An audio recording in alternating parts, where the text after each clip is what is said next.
നമസ്കാരം. നമ്മളെ തിരി കത്തിക്കുമ്പോഴേ ഒരു വിളക്കിൽ നിറച്ചെണ്ണ ഒഴിച്ചിട്ട് തിരി കത്തിക്കാൻ പറയും കേട്ടോ. അപ്പോൾ ആ തിരി നമ്മൾ രാവിലെയാണ് നിറച്ച് വിളക്കൊക്കെ കഴുകി വൃത്തിയാക്കി, എല്ലാ ദിവസവും വിളക്ക് കഴുകി വൃത്തിയാക്കണം. ഒരു നേരം, അതായത് ആ രാവിലെ കഴുകി വൃത്തിയാക്കി നിറച്ച് അതിൽ എണ്ണ ഒഴിച്ചു വയ്ക്കി. അത് നമുക്ക് വൈകുന്നേരവും കത്തിക്കണം. അപ്പോൾ വൈകുന്നേരവും നമ്മളത് കത്തിക്കുക. അതിൻ്റെ ബാക്കി വന്ന എണ്ണ നിങ്ങൾ എന്ത് ചെയ്യും?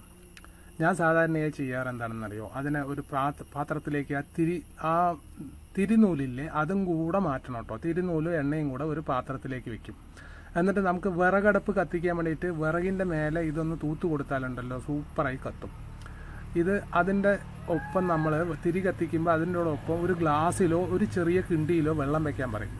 അതിനോടൊപ്പം ഞാൻ പ്രസാദമായിട്ട് നെയ്യും തേനും വെക്കാറുണ്ട്. പിന്നെ ഈ നിലവിളക്ക് ഞാൻ വെക്കുന്നത് എവിടെയാണെന്നറിയോ, ഒരു താലത്തിലാണ്. ചെറിയ താലത്തിൽ നമുക്ക് കർപ്പൂരവോ അല്ലെങ്കിൽ സാമ്പ്രാണിയോ കത്തിക്കാൻ വേണ്ടി ഉപയോഗിക്കും.